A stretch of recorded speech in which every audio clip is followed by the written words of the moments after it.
साम्बा गेता मिके जेटाले गीतिक सुनिल छेसुङ जेमेटो भनेको छ। त्यसको अर्थ नै यो हो के तपाईले पुण्य बेसी कमायो कि कम्ती कमायो भनेर तपाईले बेसी चरायो बेसी गर्यो बेसी देखायो भनेर म फरक पर्दैन के तपाईले मन कस्तो राम्रो सोचेर गर्नुहुँदैछ त्यसमा फरक पर्छ भनेर अर्थ यसको यो सर्टकटीमा भन्नु पर्दैन है।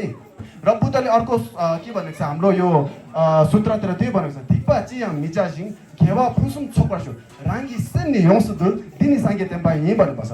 तपाईँको मन कहाँपट्टि जाँदैछ तपाईँको मनले धर्मपट्टि सोचेर धर्म गर्दैछ कि एउटा के लिएर गर्दैछ तपाईँको मनै हो अरे के त्यसलाई नै राम्रो बनाउनु पर्छ अरे त्यो मनलाई नै सुधार्नु पर्छ अरे के बुद्धले त्यही भनेको छ। त्यही कारण तपाईँको मनलाई शान्ति बनाउनु मनलाई राम्रो गर्नु भनेको छ त्यो सिकाउनु भएको छ है।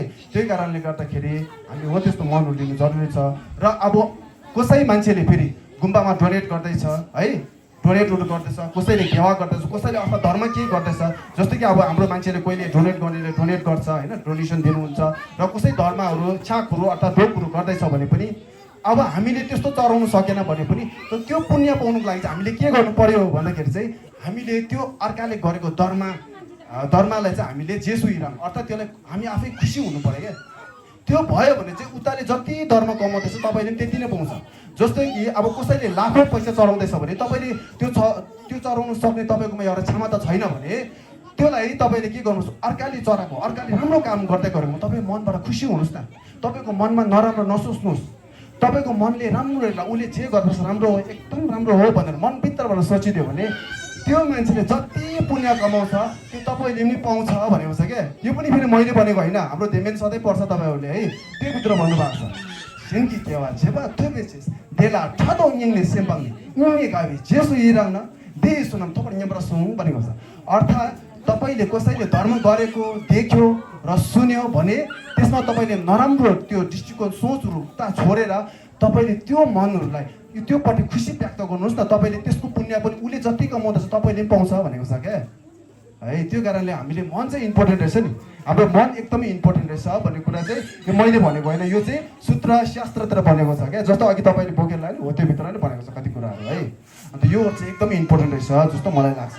अनि तपाईँहरूले हरेक धर्म गर्दाखेरि ठुलो भयो कि मैले ठुलो धर्म गर्दैछु कि ज्यादा धर्म गर्दैछु भनेर फरक सोच्नु हुँदैन।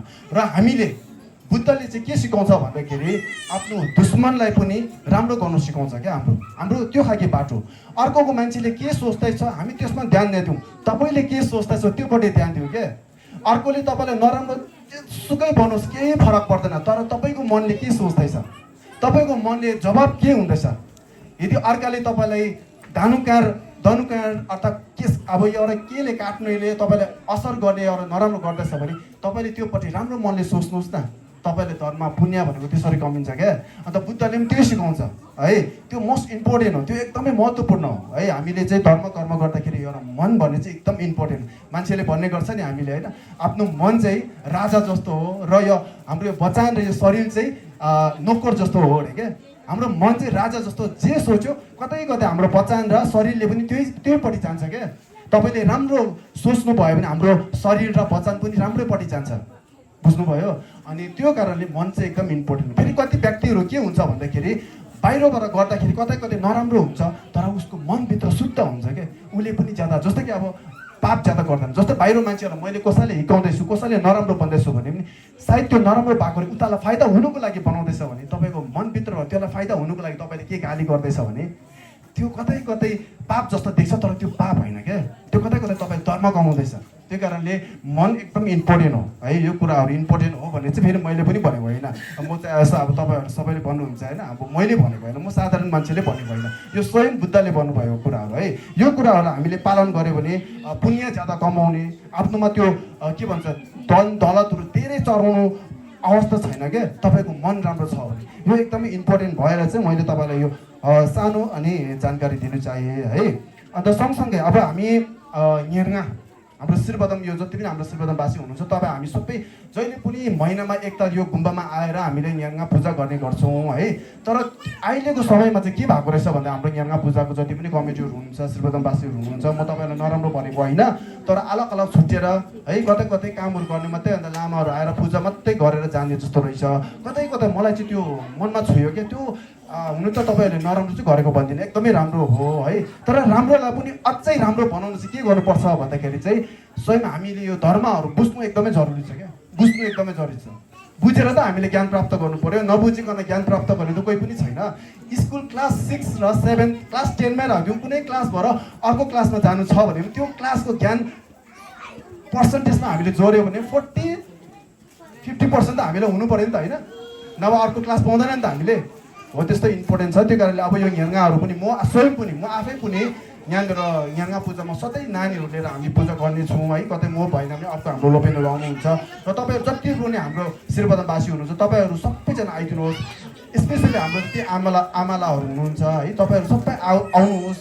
यहाँ आएर हामी यो के अरे न्याङ्गा पूजा गर्छौँ भने तपाईँहरू आएर मनी गर्नुहोस्, तपाईँहरू भेन्जा गुरु गर्नुहोस्, कसैको मन्त्र गर्नु, कुनै भगवान्को मन्त्र गर्नुहोस्, तर गर्नु चाहिँ गर्नु पर्यो। त्यसरी आफैले गरेको एउटा कर्म चाहिँ आफैले लगेर जाने हो क्या, बुझ्नुभयो।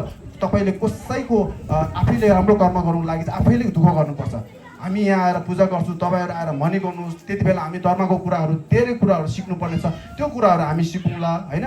हामी कति अझै अब के भन्छ अनबोर्ड छौँ कतै कतै है, त्यो कुराहरू बिस्तारै बिस्तारै बुझ्दै जाउँला। र मलाई त त्यस्तो धर्महरू त आउँदैन, त्यस्तो अब म त्यस्तो छुइनँ, तर भए पनि जति जानेको छ बुझेको छ तपाईँहरूलाई सिकाउने हो। र कतै कतै मैले नबुझेको छ भने मैले सूत्र शास्त्रमा र कुनै मभन्दा अब एकदमै विद्वान व्यक्तिहरू हुनुहुन्छ हाम्रोमा, कमी छैन कि, उहाँहरूलाई सोधेर म तपाईँहरूलाई बुझाउने कोसिस गर्छु। तपाईँहरू पनि आउनुहोस् भन्नु चाहन्छु है। म योबाट सानो अब हाम्रो यहाँ छोपा यसो अब जति पनि यहाँ त्यो अब हाम्रो कमिटीहरू हुनुहुन्छ, त्यसमा फेरि हाम्रो यहाँ हुनुहुन्छ नि अब भोटियाहरू नै आउनुपर्ने हुन्छ नि। हाम्रो यहाँ हाम्रो गुरु दाजुभाइ काका अब आमाहरू हुनुहुन्छ, उहाँहरू पनि आउनुहोस् होइन। त्यसै कारण जति पनि हुन्छ जसले बुद्धलाई एउटा बुद्धपट्टि विश्वास र एउटा केही छ भने तपाईँहरू सबै आउनुहोस् कि। हाम्रो त्यो धर्ममा कसै आउनुपर्ने को आउनु नपर्ने भन्ने केही पनि छैन। यदि त्यस्तो कसैले गर्दैछ भने मैले अस्ति पाङ्लासम्म भनेको जस्तो त्यो चाहिँ एउटा रङ वेमा जाँदैछ कि, हामी गलत बाटोमा हिँड्दैछौँ। कतै कतै हामी भेदभाव है त्यस्तो हाम्रोमा मनमा छ भने त्यो हामी गलत बाटोमा जाँदैछौँ। धर्ममा हामीले छुटाउँदैछौँ भने त्यो गलत पथमा जाँदैछौँ। हामी धर्म जातमा हामीले छुटाउँदैछौँ त्यो हामी गलत वेमा जाँदैछौँ, हामी गलत बाटोमा जाँदैछौँ है। त्यो कारणले तपाईँहरू सबैले राम्रो मन लिएर आउनुहोस् होला। म पनि स्वयं अब यहाँ आएर सक्दो मैले अघि भनेको जस्तै पूजा पनि गर्नेछु र तपाईँहरूलाई राम्रो कर्महरूको बारेमा सिकाउनु पनि चाहन्छु है।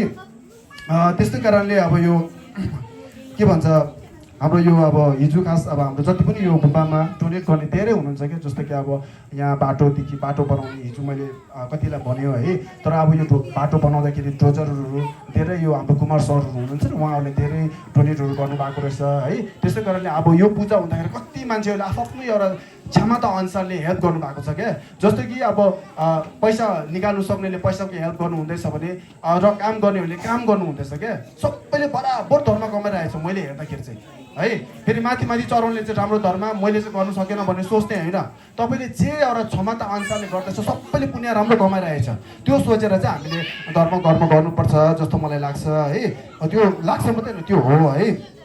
अन्त अब यो जति पनि हाम्रो डोनेट गर्नुहुन्छ र तपाईँहरूले जति पनि आज हिजो अस्तिदेखि बिचरा खटेर थाहा दुनेदेखि लिएर कतिले अब हुन्छ नि सबैपट्टि दुःख गरिरहेको छ, मैले देखिरहेको छु कि सबैले एक एकजना गरेर म भन्नु सक्दिनँ है। तपाईँहरू जति पनि यो आज यो पूजाको लागि र तपाईँहरू सधैँ अब हाम्रो पूजा हुँदाखेरि एउटा काम गरिदिने होइन, एउटा जरुरत अब हामीलाई के जरुरत छ तपाईँहरूले त्योपट्टि हेल्प गर्ने जति पनि हाम्रो यहाँ मानिसहरू श्रीपदमको वासीहरू हुनुहुन्छ, जति पनि तपाईँहरू अब के भन्छ काम गर्नेदेखि लिएर माथि डोनेट गर्ने सबैलाई म चाहिँ मेरो तर्फबाट र हाम्रो लाटु रुम्बुचीको तर्फबाट र हाम्रो यो सम्पूर्ण अब हाम्रो श्रीपदमवासीको एउटा तर्फले नै म तपाईँहरूलाई एकदमै मनभित्र भएर के हो धन्यवाद थुप्जे छे भन्न चाहन्छु है। अनि यति भन्दै मेरो अब यो जति सानो कुरा चाहिँ यहीँ राख्न चाहन्छु। लसो थुप्जे छे ल।